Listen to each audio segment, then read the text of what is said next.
Students, welcome to today's class. A very welcome to today's class. So I am Amrita, your science faculty for the class, for today's class. And today we will going to study a very important topic, that is chlor-alkali process, as you can see here. So this topic, of course, from your chapter acid, bases and salts. And this topic is very important from the examination point of view and also from the concept point of view. So let's start the session. So today actually we will study about what is the chlor-alkali process, why we use this process, and how can this process carried out, and of course what are the product of this process. So the main concept is that in this process we just electrolyze, or we just allow to electricity through a solution, of course the aqueous NaCl solution, which is also called the brine solution. And then we study about the products of this reactions, or you can say that the process. So let's start the session. So at first you have to use a kind of device that you always told or that you know about, of course, the electrolytic cell. So the electrolytic cell is a kind of device where we use a kind of the solution, an aqueous solution of some salt, and then we allow electricity to the solution of the salts so that it can decompose, it can ionize into their components. And of course after ionization or after decomposition they produce some kind of products, the main products and also some byproducts. So at first you have to take the electrolytic cell and then you take the NaCl solution. What type of NaCl solution? It is the dilute aqueous solution of NaCl. Now, the dilute means some the type of solution where the solvent amount is so high compared to the solute amount. Okay, so the dilute aqueous solution, and what is the meaning of aqueous? You know about that, the solution where the water is used as a solvent. So the dilute aqueous solution of NaCl, this solution is also called brine solution, right? This solution is also called brine solution. So at first you have to take the electrolytic cell, of course a kind of device, you can say that, and we use the brine solution in it. After that you just use the electrode, because of course this is the part of electrolytic cell.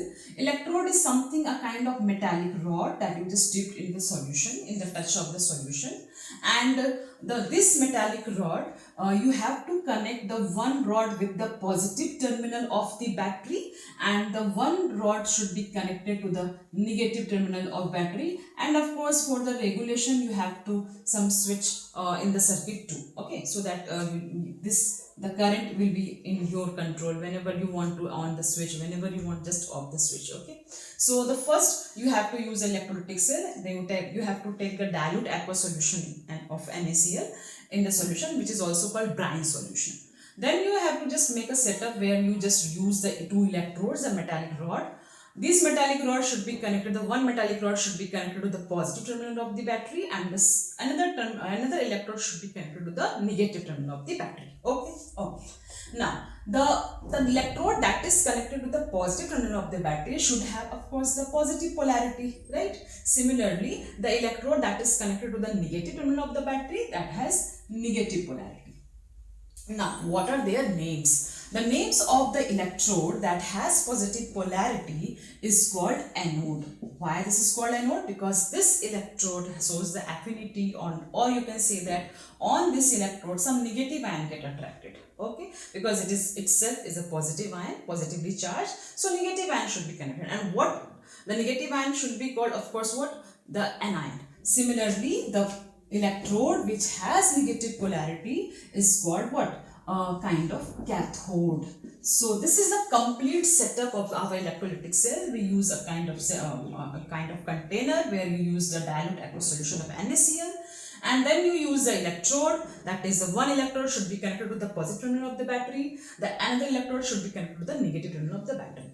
Now what are the way, or what are the products here should be formed? So let's start, or let's check what are the products. So of course NaCl is a kind of salt. We all know that the NaCl is a kind of salt.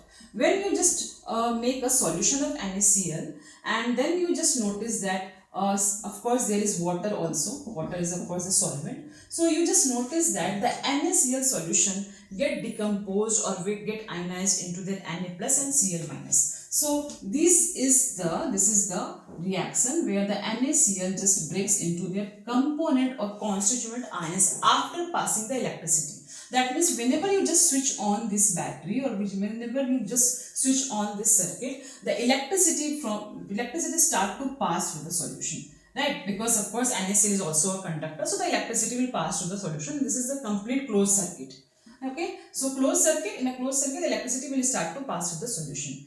As soon as the electricity just pass through the aqueous solution of NaCl, or you can say that the brine solution, the NaCl get ionized into their component ion Na plus and Cl minus. Now you have to say that is aqueous, okay, over here. So because of course the ions not exist freely in nature, of course they always exist in the solution state. Okay, what about H2O? H2O liquid is also ionized into H plus solution and of course the OH minus in the solution. So how many types of ions will be there? Of course the Na plus, the Cl minus, the H plus and OH minus. There are 4 types of ions produced in the solution. Now how they can interact with each other? So if we just study separately about this, so at cathode, as we just told that, as I have just told that, at cathode is what? Of course the electrode that has negative polarity. Some positive ions start to attract towards it, okay, from the solution. And what are the different products, what are the different ions or the positive ions are present in their solution? That is Na plus and H plus. So about Na plus and H plus, as the H plus has high mobility, okay, so the H plus just get 1 electron from the, of course, the cathode, and it will be changed into H2. Now you think about why this is converted into H2, because H atom, the hydrogen atom, will not exist freely in nature. So of course the hydrogen in a molecular form it exists in nature. So of course we just balance it, the 2H plus, take the 2 electrons at cathode and convert it into hydrogen gas. So this is the reaction at cathode.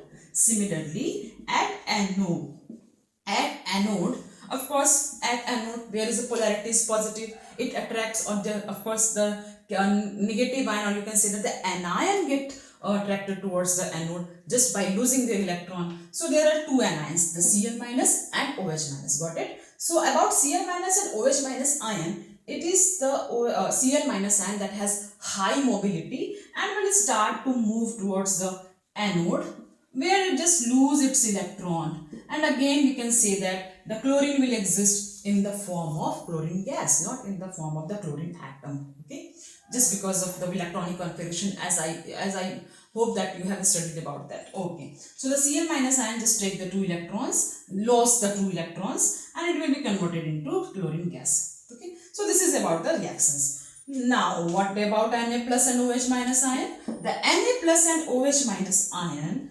now get interact, or you can say that get bonded with each other, and it will be converted into NaOH. So this is the all about the products of the, of course, the chlor-alkali process. Now what are the different products formed? If we just add on these reactions, so we can say that the NaCl, okay, we just use this area, okay. So the NaCl, okay, the NaCl, that is the aqueous solution in the aqueous state, the H2O, that is in the liquid state, it will be converted into NaOH, of course in aqueous state, and then of course the H2 gas, okay, and the Cl2 gas. Now the hydrogen gas liberated at which electrode? The hydrogen gas will liberated at cathode, right?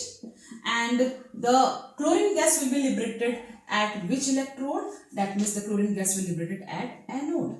Okay, so after some time we just see there is some kind of gas will release over there, and there is some kind of gas will release over there, and the NaOH will remain in the solution. Okay, will remain in the aqueous state, of course. So these are the products, the NaOH, the hydrogen gas, the chlorine gas, and all. Okay, so this process is called chlor-alkali process.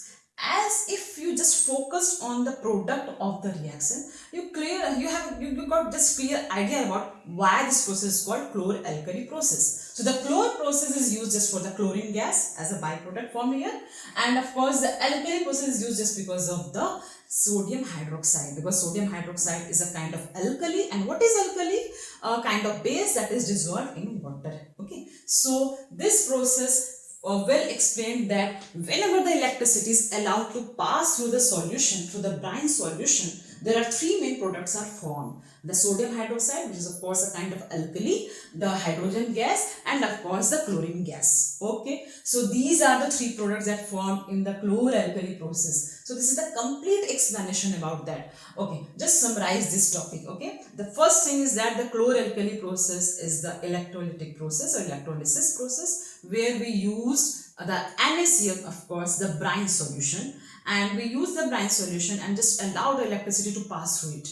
After allowing the electricity to pass through the brine solution, the NaCl of course the brine solution, you can say that, decompose or just give the three products, the NaOH, the hydrogen gas, and the chlorine gas. You can say that the NaCl shows the decomposition reaction also. So NaOH is of course the sodium hydroxide, a kind of alkali, the hydrogen gas, and the chlorine gas. So this is all about for the today's session. I hope you guys better understood about that, but still if you have any kind of doubt or if you ask some type of questions, we will clear it in our next session. So thank you so much. Have a nice day. Bye bye.